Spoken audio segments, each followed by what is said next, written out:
All right, you ready? Yeah. She's coming. You are. You can stay if you want. 6:03. Are you gonna be all right? Yeah, I'll be okay. Was it worth it? Yes. Was it? Pens, anyone? Gary's passed out pens. Fantastic. Thank you. Okay.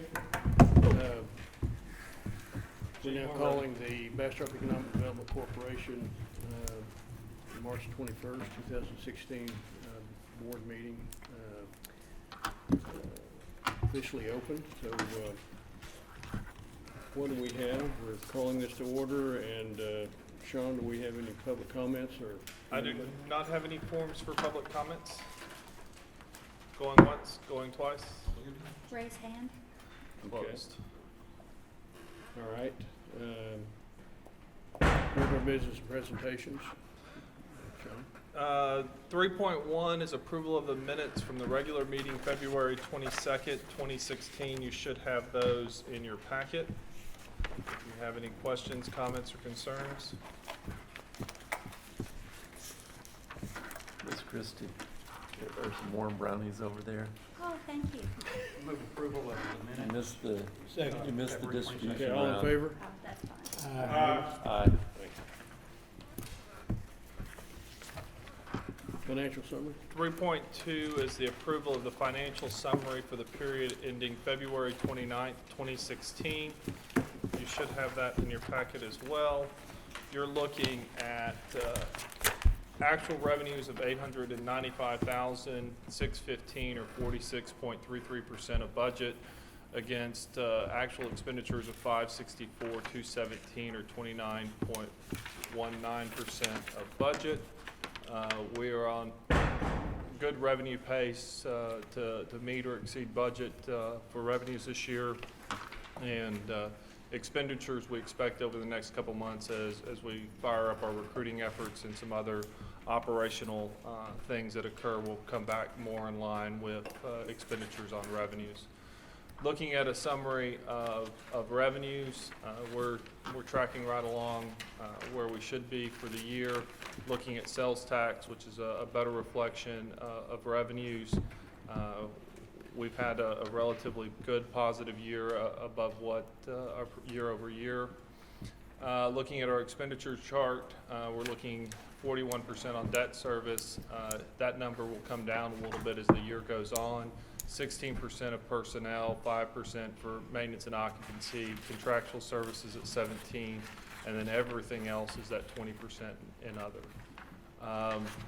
Expenditure comparison chart. We had the uptick in January, which was a delay in the 380 payments, which traditionally happen in December. They occurred in January, so we pulled back in line with where we traditionally have been in February, and so we're in a good spot for February. Y'all have all seen this before last month when we did the overview of the audited fund balance from 14-15. Looking at revenues and expenditures for this year with a gross ending fund balance on 9/30 of $3.2 million and some change. So that is the BEDC financials, unless y'all have questions. Anybody have any questions? Did we have any atypical expenditures this year? We did not. Who else? Christie.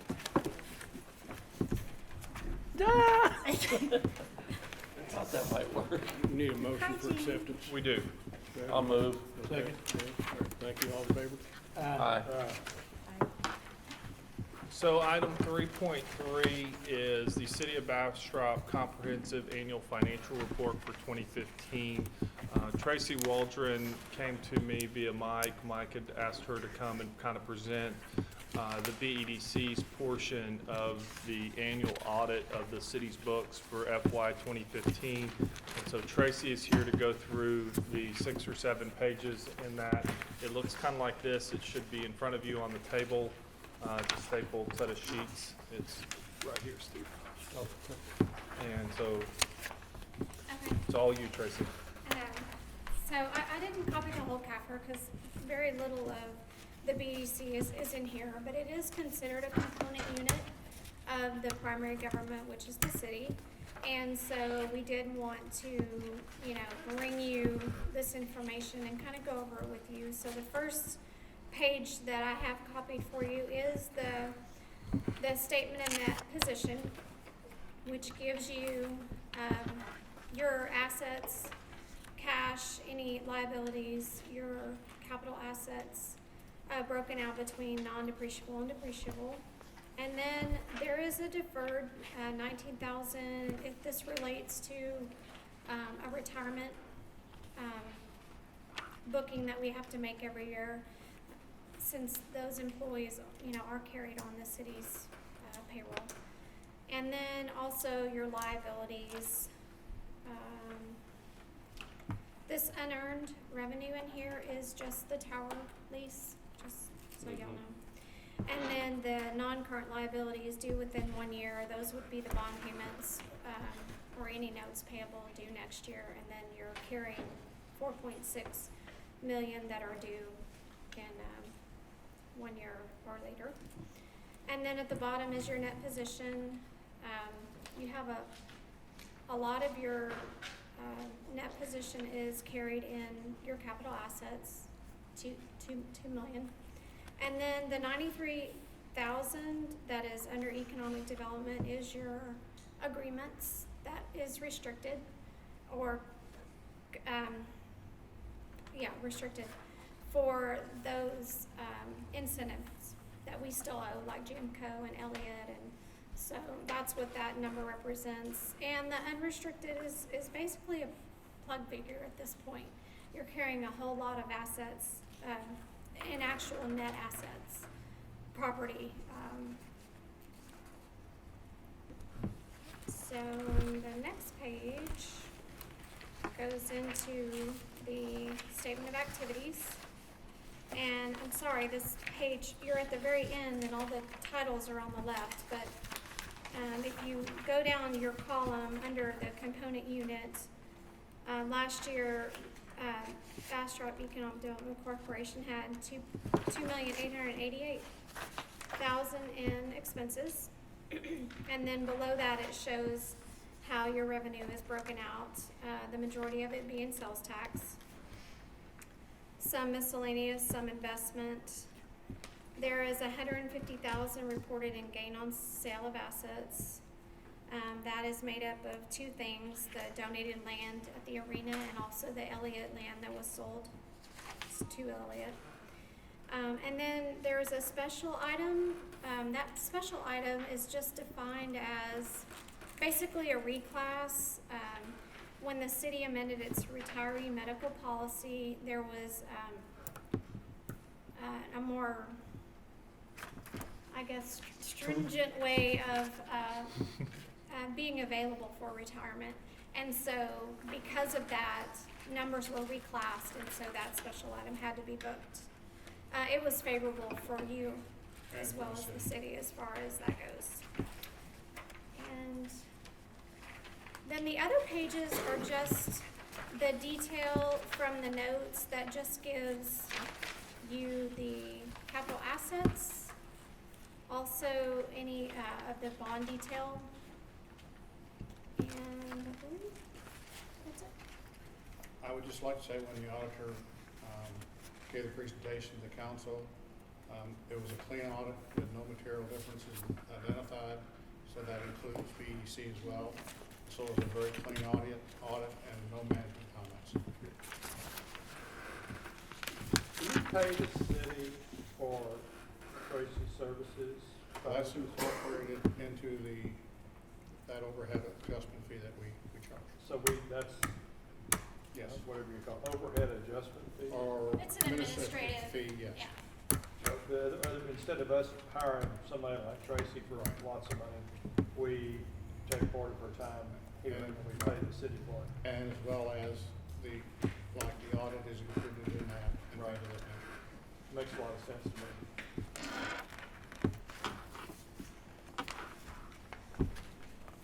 But Tracy? as I told the council, they should be very pleased with this audit, and we have no management comments, no material differences found, and to be clean audit, especially. Good job.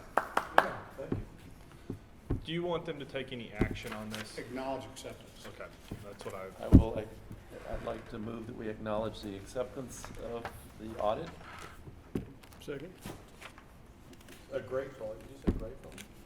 Yes, for a second, you second. I can barely do He it. needs a second. I'll second it with gratefully on the end. So in favor? Aye. Acknowledge acceptance. He's I thankful. seconded it after you said What does grateful. that mean? He's Acknowledge thankful. acceptance Acknowledge is it. weird. Okay. Item 3.4, are you ready to move on, Steve? So, I vote aye. It's just a, 3.4. Yeah. What is that? Why don't you press that? What does that mean? What did we just vote for? It's okay, we already voted. We fine. Yeah, what but you're, it's you're like, you know, Never accepting heard the that fact term that before. the It auditor, was kind of accepting.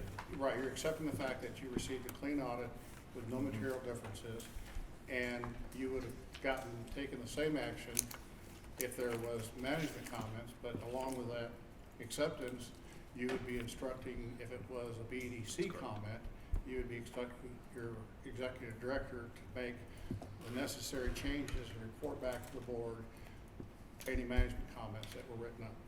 That's what you did. Question for you. I just noticed on the very last page, we've got contingencies and future financial reporting requirements, and that's marked out, and I'm just curious. Because it was related to the city's audit, it really didn't have anything to do with BDC.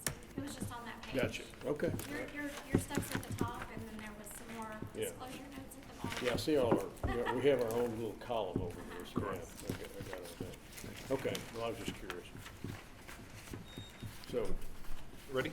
Yeah. 3.4 is a presentation and update on BEDC's education and workforce development programs.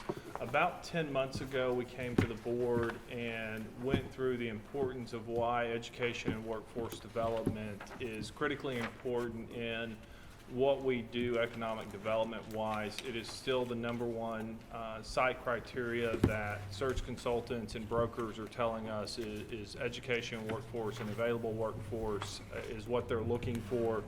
And so Jean now runs that program for us on a day-to-day basis, and so she has a short, hopefully, presentation.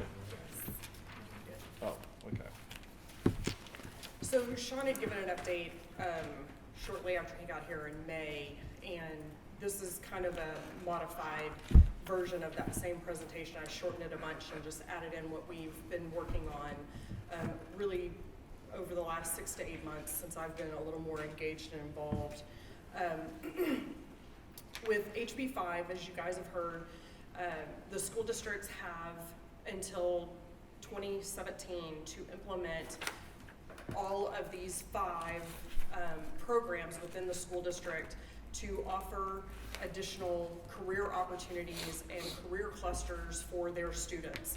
Now, within each of those, they can choose different components of it and focus on those different ones, but they have to have something within each of those clusters to provide to the students as they go through their high school program. And it actually is implemented at the 7th grade level now and goes through high school. So the kids in the 7th grade have to choose a career pathway or a career cluster to stay within, and the school provides kind of an entire pathway through their senior year in high school. Bastrop has worked very, very hard over the last 3 years with the huge help of people like Lost Pines Toyota, the Texas Dealers Association, the BEDC, as well as the Texas Workforce Commission and the Governor's Office to implement an amazing program, which I will get to in a little bit, but that fits within one of the business and industry components. They're also working very hard within the STEMS component as well as the arts and humanity. There are still some gaps that they're currently working on trying to fulfill. Go ahead, Sean. So an update to this pipeline. Originally, we just had basically the lower portion that combined with the workforce and Bastrop industry. What I've been trying to do with working with the school district and also working with the industry that we already have in place is bringing those components together. So bringing more people like Lost Pines Toyota. The city of Bastrop is currently doing an internship with one of the high school kids and doing video production and interviews and those types of things, and it has been very, very successful. Working with implementing additional mentorship programs at the high school levels, whether it be with CCHS or also with BHS. Currently working with the middle school career cluster kind of head to implement additional speaking opportunities for industry to come in, as well as working with them to do a career day on the middle school level. Probably one of the bigger things that we're working on right now is we have a very defined, specific career fair day that we're doing for the high school students, for the juniors and seniors, where we're bringing industry that is right here in our neighborhood that fit within those career clusters to actually speak with the students one-on-one about how the classes they're currently taking fit within that industry, what they're looking for, how the kids can get there, whether it be a certification program that's already currently available through the high school, or if it's something that they need to go on to college and they've already got that mindset of going to college. So vocational, college-bound, and career-bound opportunities. So we're working with the city of Bastrop, the chamber, and ourselves to implement that program for them. We are currently still working with ACC and BISD to add those additional certification programs to, again, elongate their ability within high school to get those college credits and those certifications for free. And that is huge in the environment that we have. Due to the fact that the majority of that one's kind of simple, but BEDC is basically the glue that kind of is trying to put all of those pieces together, just bringing everybody together. So Bastrop ISD currently has 10,000 plus students. We're graduating 500 students a year. And if you think of the fact that we have 4 high schools, and that's how many students we're graduating, being involved in the school district and providing these opportunities to these kids before they leave high school is extremely important. It helps us build our workforce and provide those opportunities for those kids to go directly into a job instead of a temporary position making $7.25, $7.50 an hour. These are opportunities that they wouldn't possibly otherwise have. So I'm very passionate about it, and I love working with the school district, but this will kind of give you an idea. I believe it's, yes, sir. No, go ahead. Go back to the last one. Help me with the math on that. Why is that there? 500 just at There- Bastrop High, or? Well, no, there's actually 4 high schools. 'Cause you have Genesis, and you also have the college. The early college high school that yeah. only has currently sophomores in it. Right. We send somewhere in the mid-40s on to college, and about mid-60s graduated and are not college bound currently, so we But have. that includes Cedar Creek and Bastrop? That is High? correct. If we There's got, only 500 if we got, graduates we from? got 10,000 students and we got 12 grades. You have more kids in the younger grades. That is correct. Okay. So there's a swell coming. That's There is correct. about an average of 250 students that come through to their senior year right now between the 2 high schools. Between 200, I believe, out of Cedar Creek, I believe their graduating classes are around 200, and Bastrop's around 250 to 275 that come into the senior year. So that kind of gives you an idea. Okay, thank you. And Joe, I think that they're looking at plans to expand Cedar Creek right now. the high I school. know when my wife was teaching, Lost Pines was at capacity. The elementary schools, if I can only go back to where my son was when he came into Bastrop ISD, but his 8th grade class was right at about 375 to 400 kids. And then by the time he graduated, they had 269.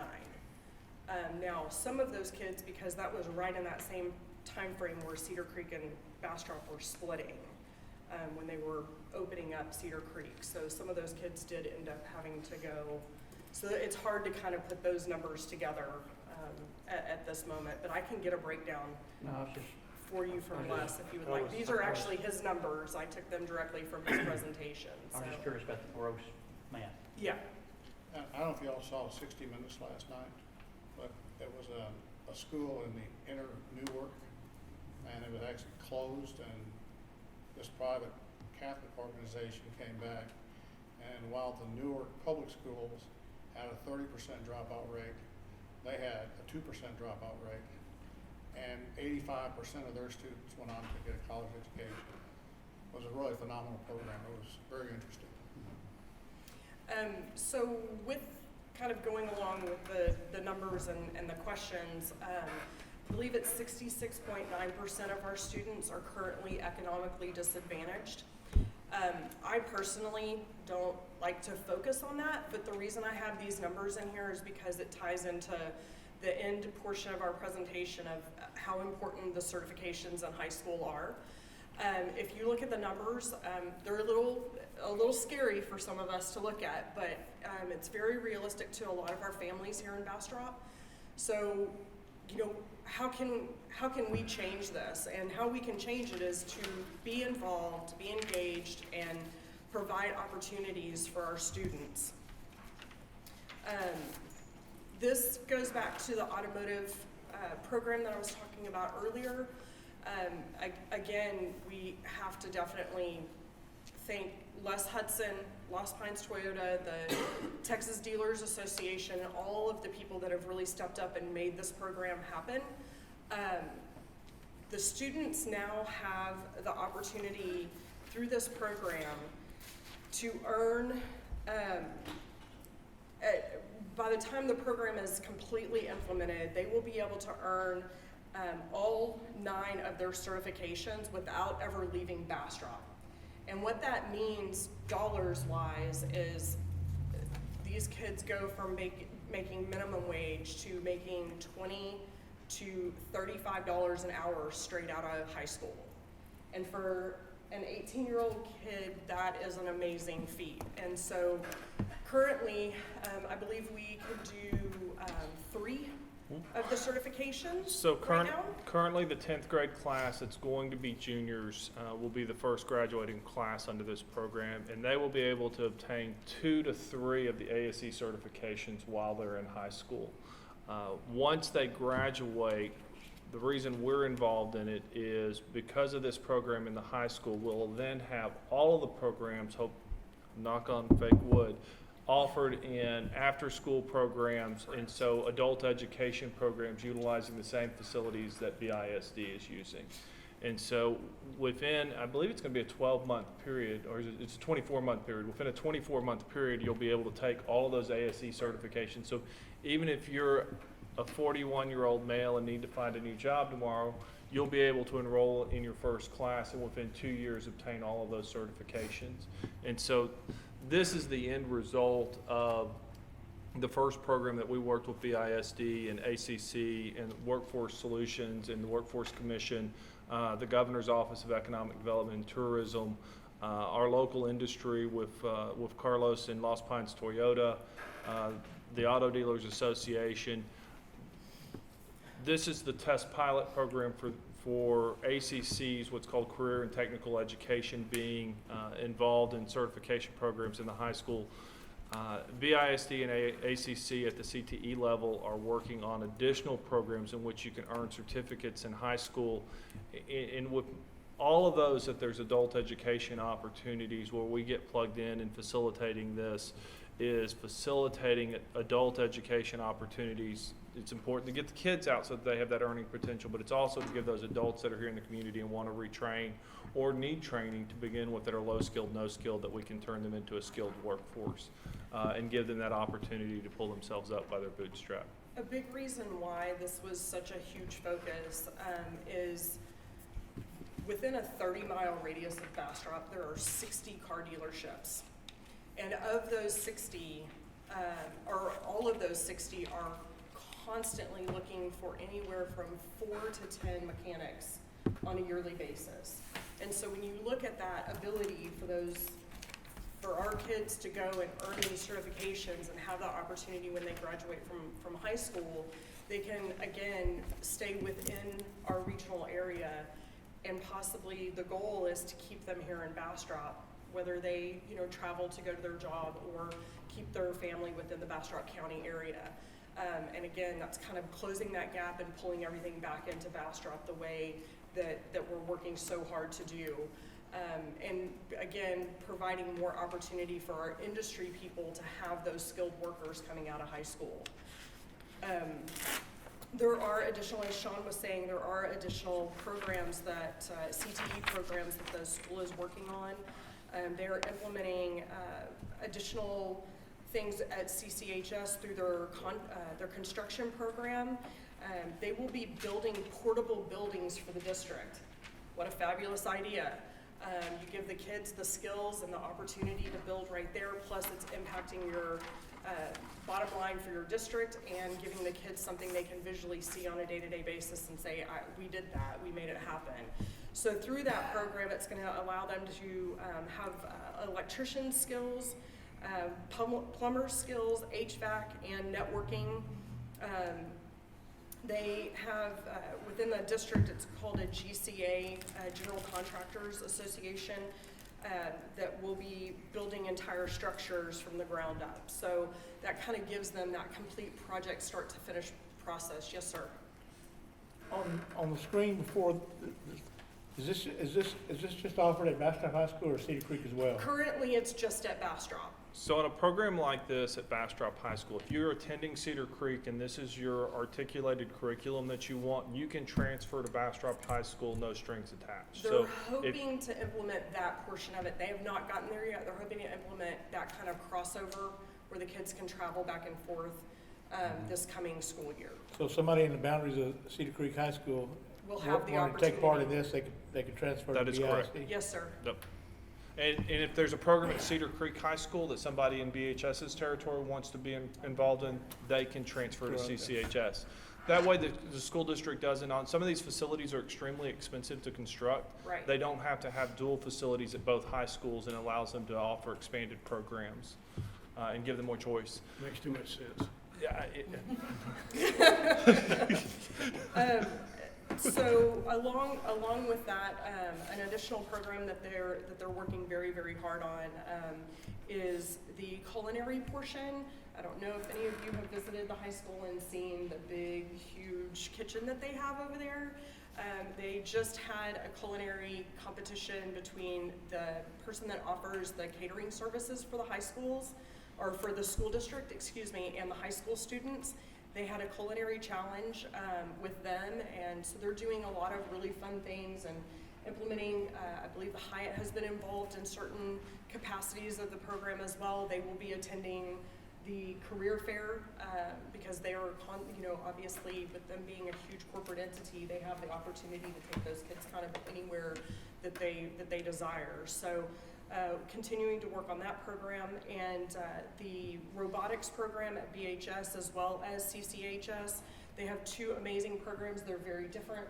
Their focuses are at the Bastrop High School is more on the physical building of and competing on a international basis, whereas CCHS has the PLTW program, which is really engineering focused. They've got different components of it. They're both amazing programs, and building out additional added digital electronics components to the STEMS program. And if you want to go to that.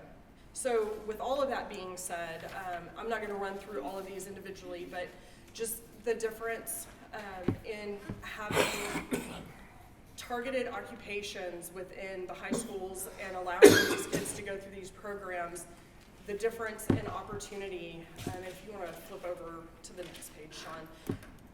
The two outcries there with the electrical apprenticeship as well as the journeyman electricians, that kind of gives you a good idea of the difference between becoming a helper at $12.97 an hour all the way up to becoming a journeyman and making $51,000 a year.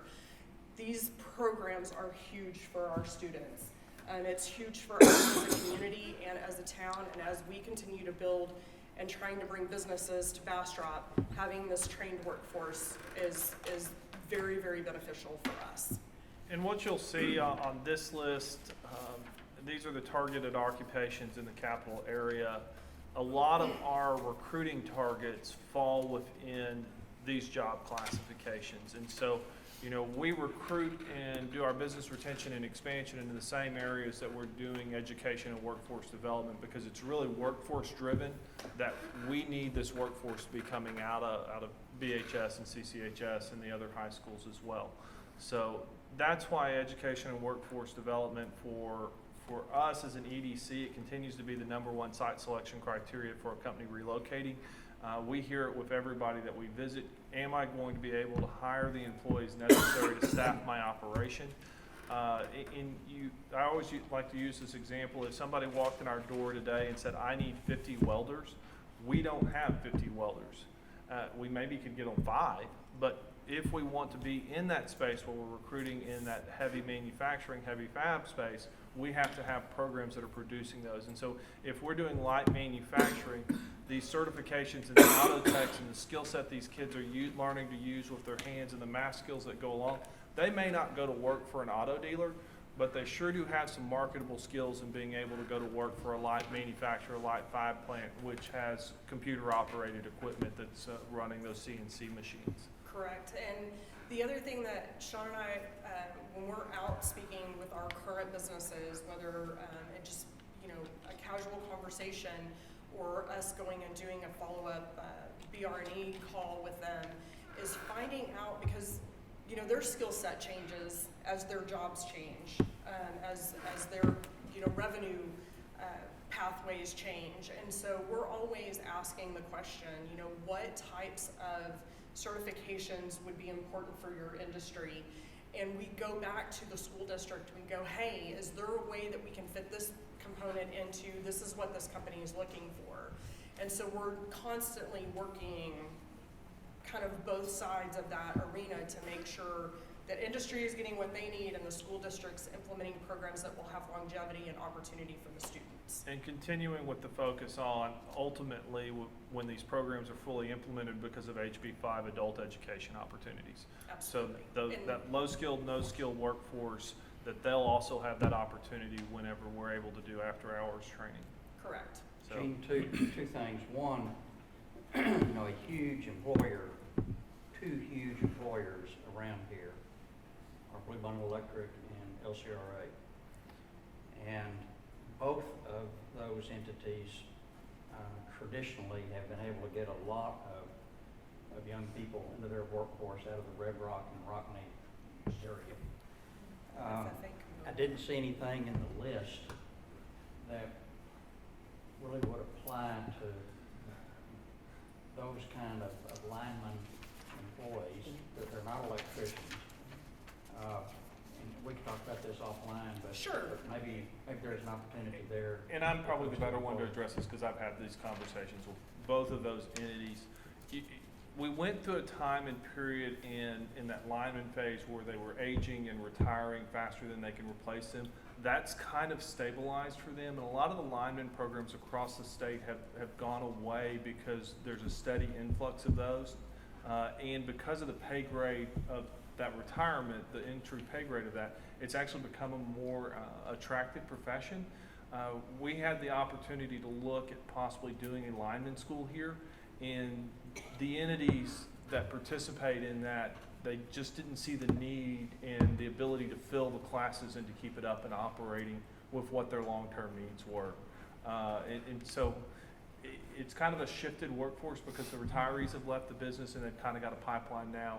We're in communication with them through our BR&E program, but as we've talked to them, and if that changes, but what they've communicated to us is at the moment, a new lineman school in Bastrop, Texas, although it may attract students, doesn't guarantee the number of students to make the program successful that they're going to be able to place all of them.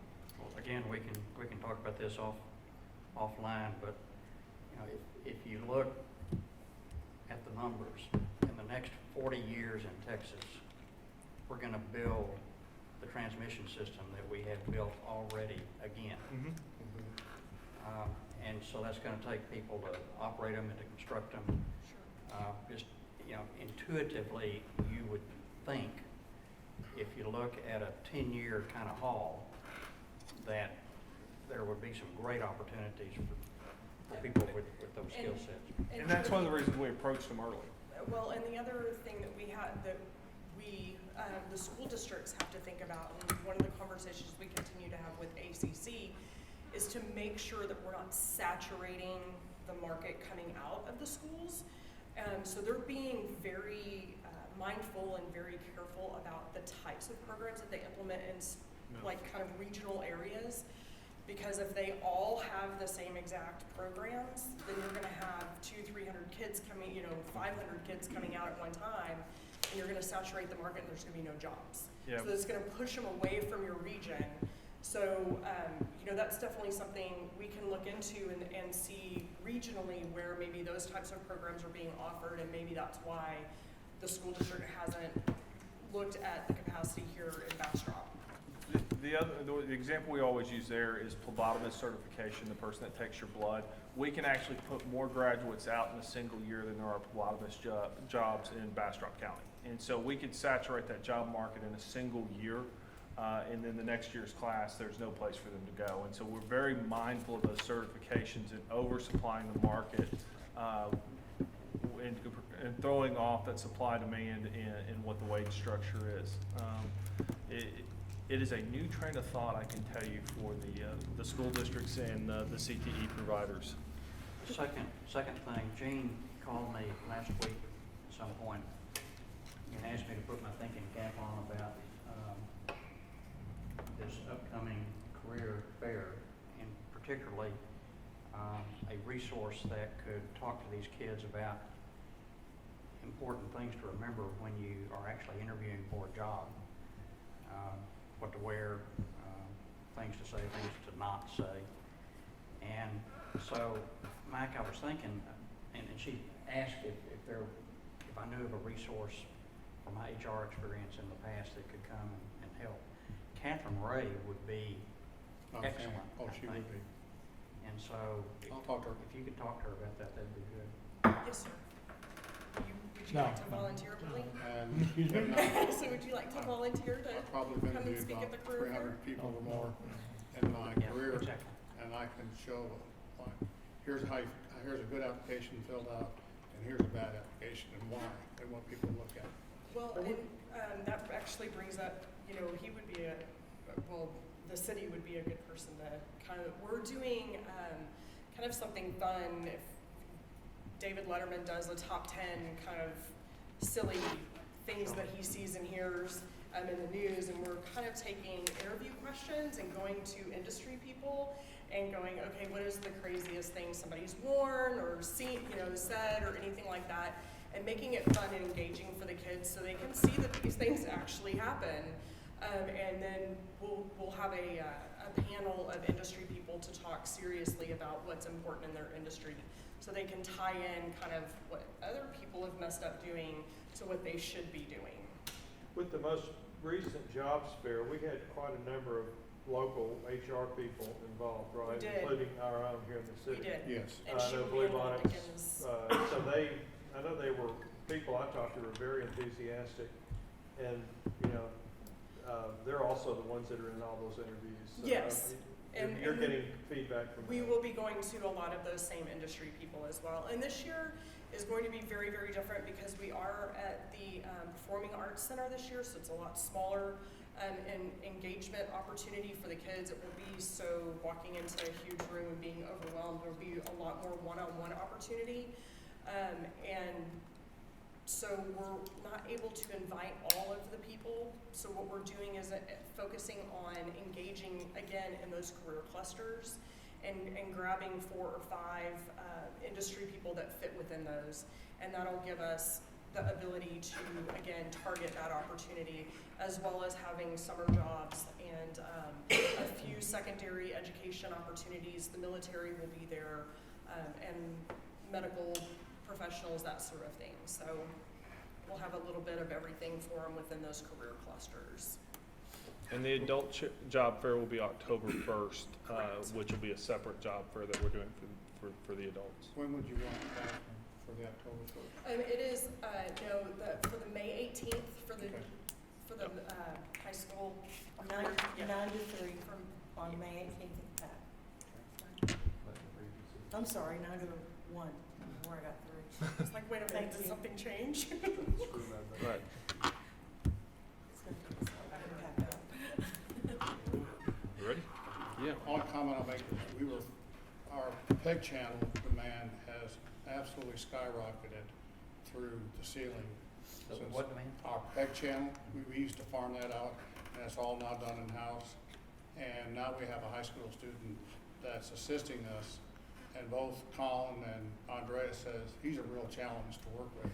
And so they're challenging, he's as challenging for them as they are for him. So it's been a good fit, and he's really helped us out with the demand that we've had. Yes, it's been wonderful to see the progression of when he first started and where he is now. Yeah, I met him today. Good kid, real good Very kid. exciting. And a side comment, at the TEDC conference, they highlighted Sean for his contact. Was it with the workforce? It was with, Larry McManus with the Governor's Office for Economic Development and Tourism. Mhm. Yeah, Larry was involved in helping facilitate this with us. Yes. Highlighted him, tell us more. They used him as the example, the only example. Poster child. Hey, I Yes, like that. exactly. I like Some that. days. Very good. And so, good job. We're excited about the work we've done there, and we wanted to give y'all an update on it. As we discussed last month, you gave y'all an update on kind of where we were with our fund balance and bond indebtedness, and where we were going with that over the next 4 or 5 years, and what that looked like budget-wise, implication-wise. This month it was education and workforce development. We're trying to keep them to 10, 15 minutes, but we're going to try to make this a regular part of the meeting so y'all understand what we're doing on a day-to-day basis and the programs that we're rolling out. This one being a relatively new one, less than 10 months old for us, and Gene joining us last year, we thought it was an important one, especially with the significant movement of the bar, as we like to say, that we've had on this. And it's not just us, we're a facilitator in it. There's a lot of people involved. Ready for 4.1? So 4.1 is consideration, discussion, possible action on real property. JC and I visited this afternoon. Angela and I had, well, let's back up. The remediation work in the building is complete, and we have a certificate of, Jane, correct me, what's the certificate called? Sorry, on Fitness? the certificate of mold remediation? Yes, is that what it's called? Mhm. Okay, so the mold is remediated, and so we got that before I left. Mr. Sartain has, anytime he needs it, he has access to the building. At this point, I think he still needs to contact us so he can start his due diligence and planning. Angela and I took the deal points that y'all approved, and in the last contract that JC had worked on, have marked that up. We also took Mr. Sartain's contract that he'd provided us and incorporated the necessary elements. And JC has both of those contracts and is reviewing them, consolidating them, doing what JC does as our legal counsel. We're hopeful to have that contract in the next couple of days to present to Mr. Sartain so that he can review it and his legal team can review it. I think the prudent course of action is once staff and Mr. Sartain are agreeable on what the contract contents are, that we will need to probably call the board back for a special meeting to approve that so that we can keep this thing moving down the road. We were delayed about a week in the first set of rain that we had. We actually got additional water in the building, and we had to make a few minor repairs in the back alley to make sure that was not going to occur again. There was a clogged drain it basically was ponding in the back coming under the door. And so it took a couple of extra days to actually dehumidify the building because we put new water in the building. There gonna be anything unusual? I mean, I'm thinking about if we're all on the same page with where we started with this and voted on it, why can't we just authorize you and Steve to get this thing finalized instead of having a special meeting? Or is there something of We need of to. a nature that in my opinion as the economic developer, y'all at least need to look at the contract before you do that. If there's minor things after you've looked at the contract, we can negotiate that and make those changes. There's also a resolution authorizing us to execute that and any future documents that need to be passed. And so we need to present both the performance agreement and that resolution to the board. And I think we'll have our stuff to Mr. Sartain this week, and we'll be able to get this thing back on track as far as timing wise. We do quick special meeting. Yeah, I mean, Okay. I mean, we're talking, So it sounds like more than, a little more than what we talked about before. Okay, that's fine. any questions, David? I know you're, okay. As long as everybody understands where we're at on that, we wanted to make sure that, that we are still working on. Oh, we did order an economic impact analysis on it. Steve asked me to do that, and that is ordered, and those guys are working on it. We have a conference call, again with them, in the next couple of days. They sent us an email. They needed to visit with us one more time, so. Ready for 4.2? You bet. There's no action on 4.1 at this point. 4.1 is, 4.2, excuse me, is 2 members of the Bastrop community on the BEDC's ad hoc bylaw committee. The committee met 2 weeks ago, right before I left on vacation. We talked about a few names to serve on the community role for the committee. We contacted all of those folks as well as put it out there on our social media feeds and our news feeds. We were actually surprised at the number of people that responded that were willing to serve. I'm going to pass these, grab one of these on your. And so everybody that was on our list that came out of the committee meeting was willing to serve as a community member, as well as we had additional folks contact our office and express some interest. Steve has asked us to do some additional work and kind of gather some other communities' bylaws, and we should be working on that this week with the board meeting. It really hasn't, other than knowing who they are. We will get that done. And then once, if y'all make a decision, y'all want to appoint 2 community members, we'll get the committee back together and go to work.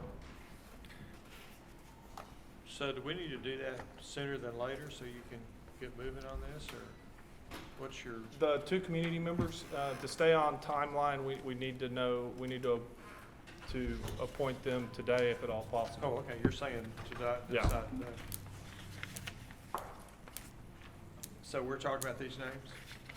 I want to observe that, I'm not sure about Sherry, but I know that Blas and Lisa, who are already involved in a lot of stuff in the city, are living in the city limits. Richard, you live in the city limits? We're next to Bucky's right now.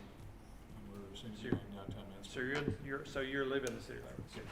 And Richard does. I don't know Melody. I think Ashley lives in the county. Melanie lives in Tahitian. I'm not sure if it's the corporate limits or not. I mean,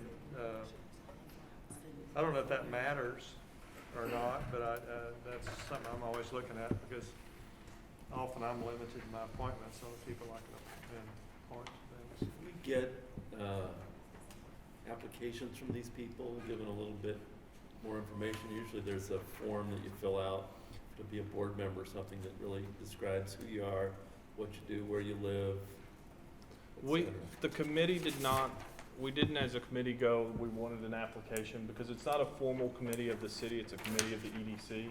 I don't know enough of these people to make it as, I mean, I know some of them. Well, we just wanted a public members that didn't have a bias or prejudice one way, just, pleasantly neutral and interested in the community to be on a committee. So we're looking for 2 people, 2 people. and we need to decide today. We I- actually do. I recommend that we put all the names in the hat and draw out 2 of them. Well, that's kind of random. Yeah, it is. But, it would get us, it is random, but it would get us going. I thought the board chair brought the names forward. You mean just let Steve make an appointment? That'd be fine with me.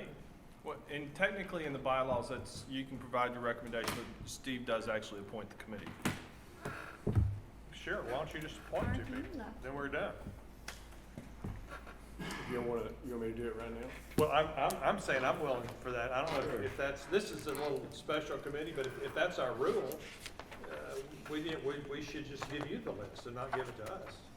If you're asking for our advice, I guess we could give you some, but if the, Well, let me think it through, and I'll do just that, if that's okay with you. then just appoint them. And If anybody I'll do wants, it before the week is out. I like that, get it going. make a motion? We don't need it. If that's our procedure, according to Christie, we don't even need We don't it. I thought I read it somewhere where he was gonna appoint you. Oh, sorry, according to Will. What we did was to assign him the responsibility to select these two committee members. That is correct. My only comment to you is, as you look at these, think about the workload that people have with other city positions. Ideally, there would be two really good ones that are not involved in other parts of the city government City. that could Of the now city be government. part of the city government. Okay. That's easy. Yes, sir, thank you. 4.3? 4.3 is an overview of the status of the existing BEDC, a grant and performance agreement between the Bastrop Fine Arts Guild and the BEDC dated July 20th, 2011, and amended thereafter on August 25th, 2014, and October 20th, 2014. We met with the Guild 3-4 weeks ago, just to get an understanding of kind of with all the news media coverage and hearsay that was out there related to their project, just to make sure that we were in an understanding of what was going on there.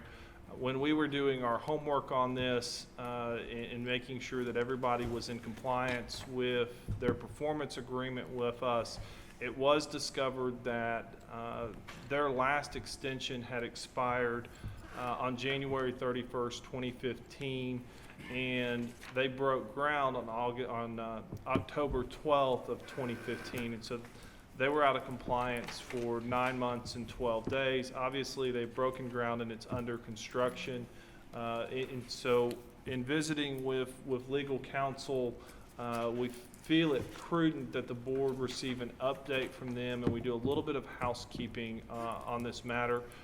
They were scheduled to make a presentation today. Unfortunately, Carol Rice is unavailable with a family home hospice matter and is not available to be here tonight. My recommendation to the board at this moment on this is everybody needs to go home and and a lot of y'all were not on the board at the time when this grant was done, go through the documents that we provided, which is the performance agreement, all of the meeting minutes and extensions to date. Ask us any questions that you have as staff, and have us bring them back at the next regular meeting so that they can make their presentation, give you a full update. You're fully informed of what's going on with the project, and you'll be prepared to ask really smart questions and be informed about what the action that you may or may not take. Did I explain that thoroughly enough? Sounds like a plan. Okay. And this document is in here. Yes, sir. It's, This whole staff, that's that whole stack behind there. everything, 3 minutes. Okay. There are lots of pages to it. Tell us what page we go to. We are now going 62. to Updates. page 62. So project reports and updates. You've got my report in there. We have been quite busy with meetings since my last report. Lots of projects moving forward.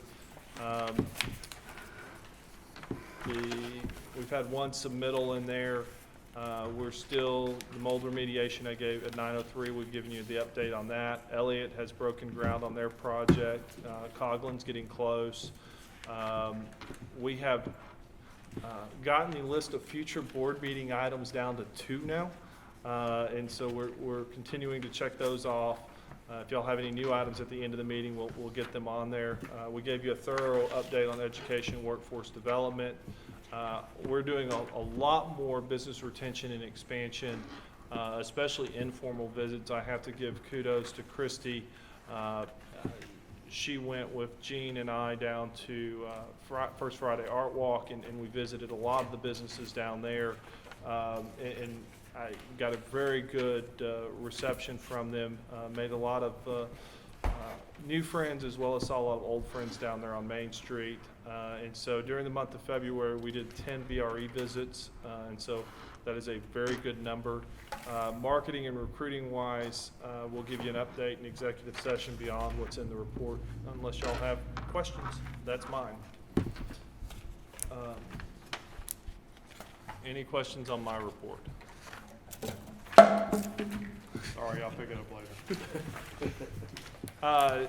Nancy is here from Main Street. I know that the memo is in there announcing Sarah O'Brien's hiring her, and Mike may have more that they want to talk to about that. Anything else from Main Street? The only update that I have is if you all would take a look at bastropdowntown.com, or sorry, bastropdowntown.org. That is the combined website with DDA and Main Street, and we've done a lot of updating to that as well as to the app. So if you've not yet downloaded the smartphone app, do that. It's a great yellow pages in addition to our tourism. She really has done a great job getting it updated. I can speak to that. Thank you, Ruth. Me too. It's much more current than it used to be. It's useful. We pull from, and I don't know that Mike's been here, I know you've been busy and have, we pull the important things out of his city manager's report from his last one, and they're in here. And it's not the current city manager's report that came out today, so we're always a month behind because of our meeting date. But those that at least us as staff think are relevant to the EDC are in there, but Mike's here. If he has any additional information, report that he wants to make, please feel free, Mike. In my city manager report for tomorrow night, Alec Reed, they had given me the wrong number. They had given me expenditures and not the revenue balance. So we actually have a little over so we have over 400,000 to apply to LEDs. So now we're only about 200,000 short. That's going to be a lot easier to make up than 400,000. So,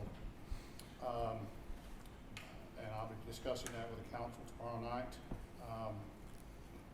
Within 36 hours, if nothing goes wrong, our hearing for our water permit will officially commence.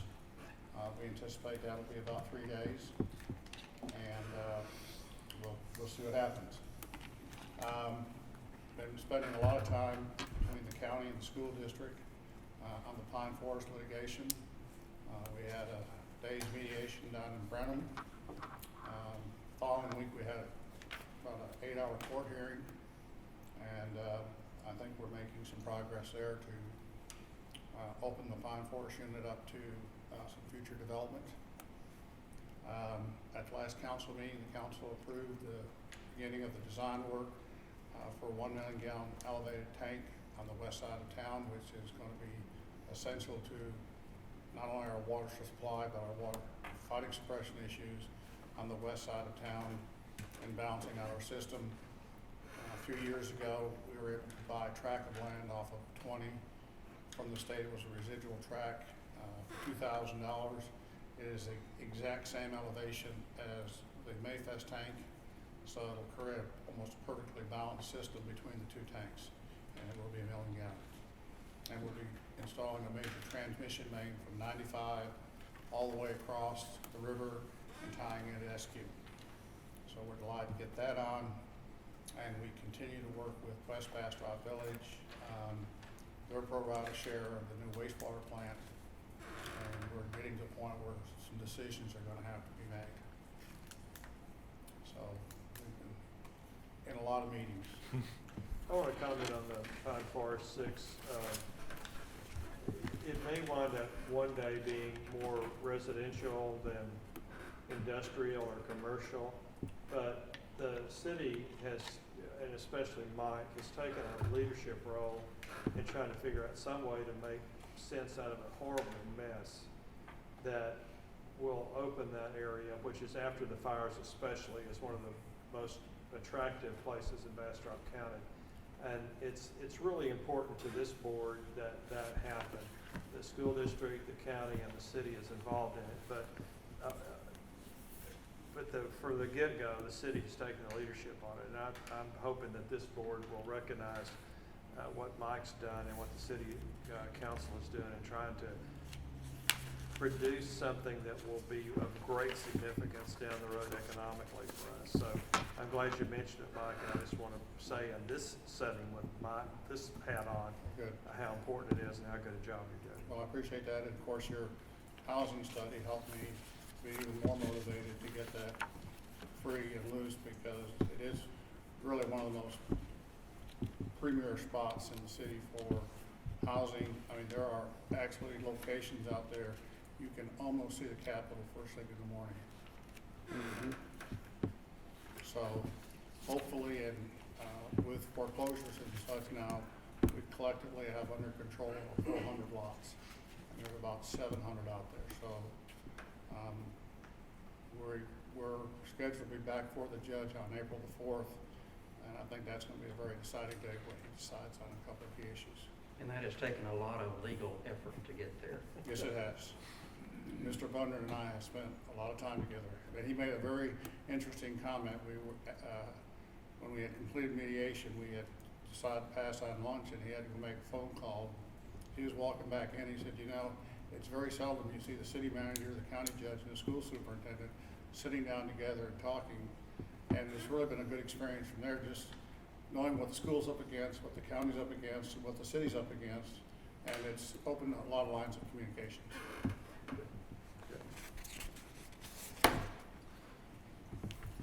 Comprehensive plan update? Christie? Okay. And then the construction report from the planning department is in your packet.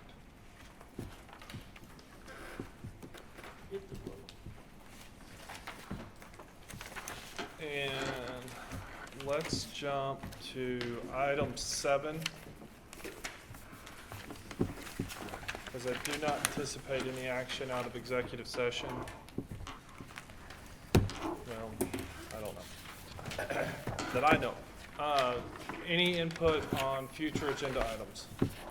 Have we, Steve, if the staff has anything to offer, it's been a while since we've revisited, we haven't revisited our decision about the roads at the industrial park. I know we've talked about some of the roads in connection with some other work we've done, but, you know, we voted to put that off after having passed it, and I don't know that all of us felt like that was a forever deal, but I think some of us newer members were pretty unsure about it, and Sean was new on board, and I'm not saying we need to have it as an agenda item.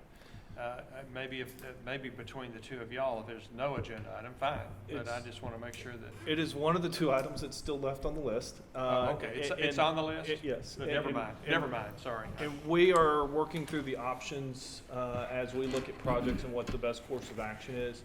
We have, with some of the projects that you know about that are going on within the park, some of that is going to come into play in what we ultimately bring back in the next few months. And so I know Steve and Christy and I have visited about what those options are, and we have not wrapped our hands around what the best course of action is. We still have $660,000 in 2013 bond money dedicated to the park to do infrastructure in there. We're kind of looking at it from the standpoint of what is the best project with that 660, and do we need to add some cash to it, and what gives us the greatest yield and what our needs are. That you're thinking about it, well, you're way ahead of me, so it just, at some point, I guess maybe kind of catch us up. But if it's on the list already, that's fine. Yeah, and I think as things continue to happen from the prospects of people wanting to get in the park, you know, we're kind of matching, we will be hopefully matching activity with construction dollars.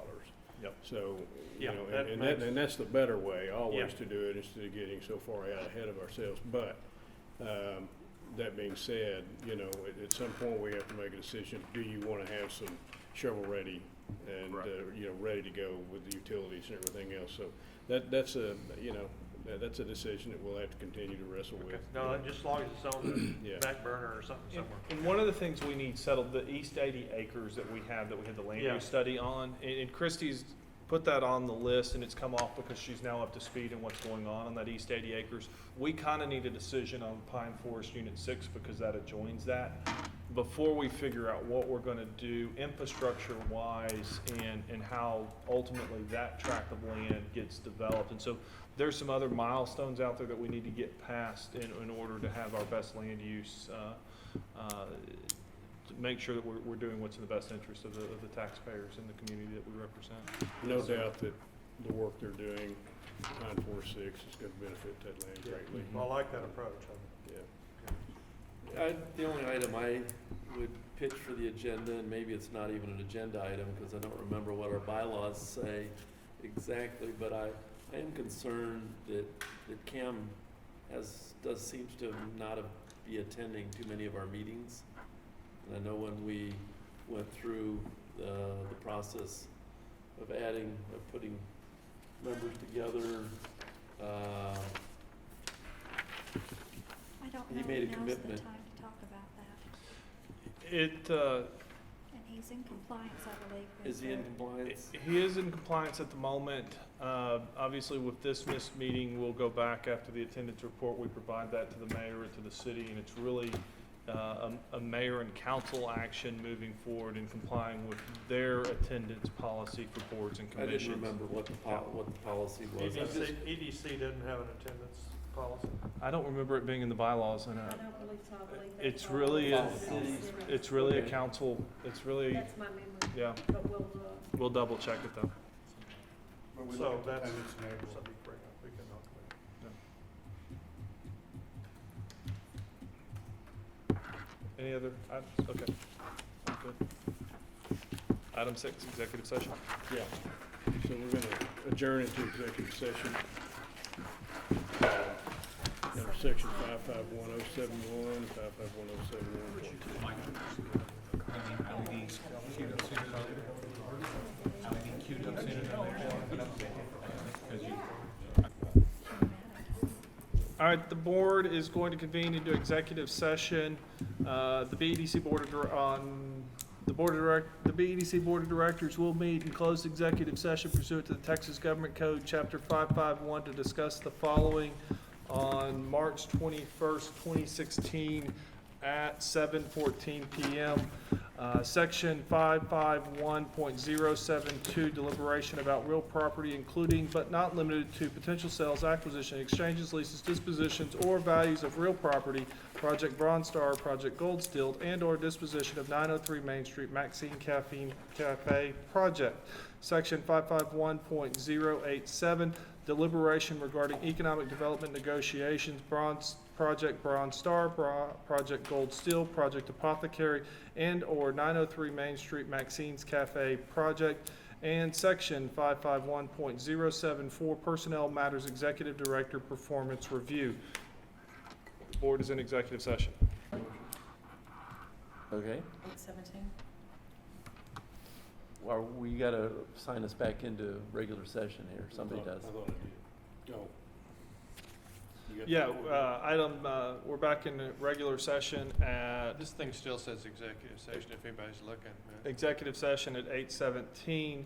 Item 6.2, the directors will reconvene into open session to discuss, consider, and/or take any necessary action related to the executive sessions noted herein or regular agenda items noted above and/or related items.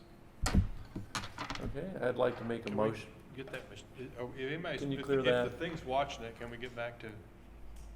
Yeah, we don't actually have one for Just blanket. 6.1. Oh, okay, so this is follow-up. All right, got it. Excellent. Okay, my motion, after deliberation on the continued employment of our current director, Sean, I would like to make the motion that we provide a raise for Sean, retroactive to his 6-month anniversary a raise in the amount of $6,000 per year, and that upon his passing of the Certified economic developer exam. the Certified Economic Development Examination, that he receive another annual raise equal to $6,000. And also that at that time, the passing of that exam, that his contract be extended by 1 year from its expiration date. Very good. I second that. Okay, all in favor? Aye. Move it, Jeremy. Congratulations, Sean. Second, whatever. Keep up the good work. All in favor? Aye. Aye. The mayor. Ken and Willie. And we are adjourned.